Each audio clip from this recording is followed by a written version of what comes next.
अल्हम्दुलिल्लाह अल्हम्दुलिल्लाह मैगी के खस्ता पकौड़े आप देख सकते हैं तैयार हो चुके हैं। बहुत मजे के बने। अस्सलाम वालेकुम नाज़रीन, welcome back to my channel. मैं हूं सिद्रा और आप देख रहे हैं सिद्रा लाइफस्टाइल कोयटा। अगर आप भी जानना चाहते हैं ये मैगी के खस्ता पकौड़े कैसे बने हैं तो वीडियो को शुरू से एंड तक क्लास में देखिएगा। वीडियो अच्छी लगे लाइक कीजिएगा, सब्सक्राइब करना बिल्कुल मत भूलिएगा और बेल आइकन की घंटी को दबाना तो बिल्कुल मत भूलिएगा। वीडियो ज़्यादा अच्छी लगे तो शेयर कर दीजिएगा। तो चलिए शुरू करते हैं आज की रेसिपी। मैगी पकौड़ा बनाने के लिए जो हमें अज्जा चाहिए वो है मैगी। मैंने जो मैगी ली है वो 20 रुपीज़ की हैं। अगर आप बड़ा पैकेट लेना चाहें तो आप बड़ा पैकेट ले सकते हैं एक दाना, लेकिन मैंने ये 3 लिए हैं क्योंकि 3 मैगी 20 रुपीज़ की मैंने ली है। तो अगर आप बड़ा पैकेट लेना चाहें तो आपकी मर्ज़ी है। तो ये 3 मैगी चाहिए मुझे चटपटा। इसके साथ मुझे चाहिए सब्ज़ मिर्चें। सब्ज़ मिर्चें ऑप्शन है, आप डालना चाहें तो डालें। अगर बच्चों के लिए बना रहे हैं और ये तीखी हैं तो सब्ज़ मिर्चें मत डालिएगा। तो मैं वैसे 3 डालूँगी, तो मैंने 4 शो किए हैं। आधा बंद गोभी का फूल, क्योंकि बच्चे जो है वो मैगी को बहुत शौक से खाते हैं। अगर आप उनको वेजिटेबल्स खाना चाहते हैं तो आप कोई भी वेजिटेबल डाल सकते हैं, लेकिन मैं बहुत ही कम बजट में जल्दी जल्दी आपको बनाना सिखा रही हूँ, इसलिए मैंने कुछ सिलेक्टिव वेजिटेबल्स ली हैं। बंद गोभी ली है मैंने, 1 अदद बड़ा प्याज लिया है। अगर बड़ा प्याज नहीं तो 2 अदद छोटे प्याज, 2 अदद मैंने दरमियाने साइज़ के आलू लिए हैं। इसके अलावा बेसन, ये आपने बेसन हस्बे ज़रूरत लेना है। वो कैसे, वो मैं आपको आगे जाके बताऊंगी। और चंद हम स्पेसिफ़िक और जो देसी मसाले डालेंगे। तो चलें शुरू करते हैं प्रोसेस, इसका मेथड। पहले मेथड में मैं आलूओं को छील लूँगी, प्याज को भी छील लूँगी और बंद गोभी का आधा वो कर लूँगी। फिर मैं आपसे मिलती हूँ। जब तक मैं वेजिटेबल्स काटती हूँ मैंने मैगी उबालने के लिए पानी रख दिया है। पानी उबल चुका है। अब हम मैगी जो है उसके 2 हिस्से सिर्फ करेंगे ताकि कि वो जब पकौड़ा बनेगी तो वो अच्छे बनेंगे। इसके अलावा जो इसके मसाला जात हैं वो अभी हमने नहीं डालने, हमने सिर्फ मैगी को बॉयल करना है। तो मैगी को बॉयल होने तक छोड़ देते हैं, ये 5 मिनट में बॉयल हो जाएगी। ये देख सकते हैं मैंने बंद गोभी को बारीक बारीक काट लिया है, प्याज को भी बारीक बारीक काटा है और सब्ज़ मिर्चों को भी काटे हैं। लेकिन मैंने आलू को कद्दूकश किया है कद्दूकश की मदद से। ये देखें, ये कद्दूकश किए हुए आलू हैं। ठीक है, आपने काटने नहीं है, कद्दूकश करने आलू को, क्योंकि ये सब कुछ एकदम पक जाएगा, ये ना हो कि आलू कच्चे रह जाएँ। ये मैगी उबल के ठंडी कर ली मैंने, ये बॉयल हो गई है अच्छी तरह और अब मैंने इसको ठंडा कर लिया है। अब हम मिक्सचर तैयार कर लेते हैं पकौड़ों के लिए। एक प्याला लेंगे जिसमें हमने ये बनाना है, उसमें आलू, प्याज और बंद गोभी सब डाल देंगे और सब्ज़ मिर्चें भी।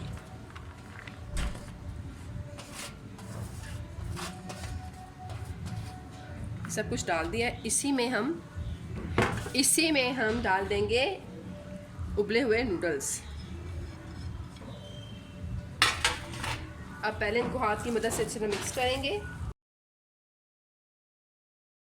पहले हम जो मसाले जाते हैं नूडल्स वाले वो डाल देंगे। सारे मसाले जात डाल दिए हैं, लेकिन ज़ाहिर है हमने इसमें वेजिटेबल्स वगैरह डाले हैं तो थोड़े मसाले जात हमें भी इसमें ऐड करने पड़ेंगे। तो थोड़ा सा हाथ होला रख के मसाले जात डालेंगे। इतना 1 टीस्पून के मुताबिक मिर्चें डालेंगे इसमें, हस्बे ज़ायका नमक मैं थोड़ा सा ही डाल रही हूँ क्योंकि मसाला जात पहले भी ऑलरेडी डल चुके हैं। और ये है सूखा धनिया, आपकी मर्ज़ी है, आप डालना चाहें तो डालें, नहीं डालना चाहते तो ना डालें। और साथ है इसमें ज़ीरा, ये 2 ऑप्शनल हैं। ये है बेसन हस्बे ज़रूरत और ये वो पानी है जो हमने मैगी को उबालते हुए बचा लिया था। यानी कि मैगी अच्छी तरह उबल गई थी और मैगी को छान लिया था और पानी बचा लिया था। तो ये पानी है, ये ठंडा पानी है। ठीक है, मैगी का ठंडा पानी है। यानी कि उससे पहले हम ये तमाम मिक्सचर को दोबारा अच्छी तरह हल कर लेंगे ताकि मसाले जात आपस में पहले हल हो जाए। फिर हम इसमें बेसन डालेंगे जितना जितना हमें ज़रूरत पड़ेगी। अगर हमें उसके बाद पानी की ज़रूरत पड़ी तो हम पानी डालेंगे। आप देख सकते हैं मसाले जात जो है वो अच्छी तरह मिक्स हो चुके हैं। अब हम इसमें बेसन डालना शुरू करते हैं। अब हम इसमें थोड़ा थोड़ा करके बेसन डालेंगे और मिक्स करेंगे। ज़्यादा बेसन इसलिए नहीं डालना क्योंकि पकोड़े जो है ना वो अच्छे नहीं बनेंगे।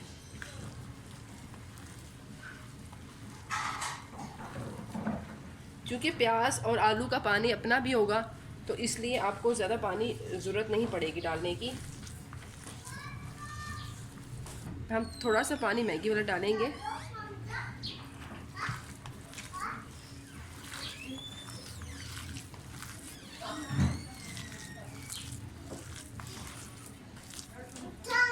और थोड़ा सा डालेंगे, बल्कि सारा ही डाल देंगे। मैंने बेसन थोड़ा थोड़ा करके डाला है, इसलिए मुझे और पानी की ज़रूरत नहीं है। अगर आप बेसन एकदम ज़्यादा डाल देंगे तो फिर आपको पानी की ज़रूरत पड़ेगी। और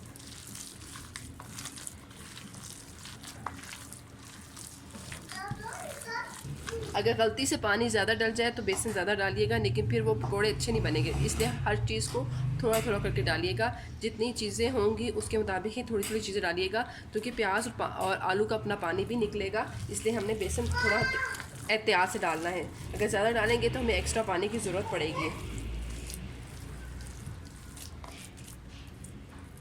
तकरीबन ये 4 या 5 खाने के चम्मच पानी था इसमें, और 4 या 5 चम्मच हमारा बेसन गया है। हमारा मैगी वाला बेसन तैयार हो गया है, मैगी के पकोड़े वाला बेसन तैयार हो गया है।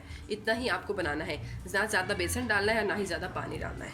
तो इसको अभी मैं 10 मिनट तक छोड़ दूँगी, ताकि तमाम मसाला जात जो है वो अच्छी से मर्च हो जाए।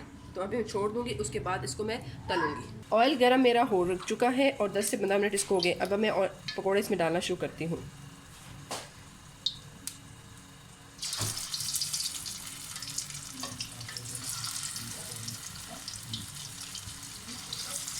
जितने साइज़ का आपने पकोड़ा बनाना है वो आप पे डिपेंड करता है।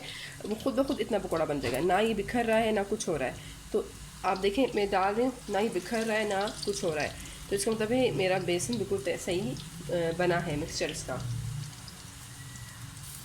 आप छोटे बड़े पकोड़े बना सकते हैं। अब मैं इसको पकने के लिए छोड़ दूँगी और फिर आपसे मिलती हूँ। ये खस्ता पकोड़े तैयार हो चुके हैं, अब मैं निकाल लूँगी।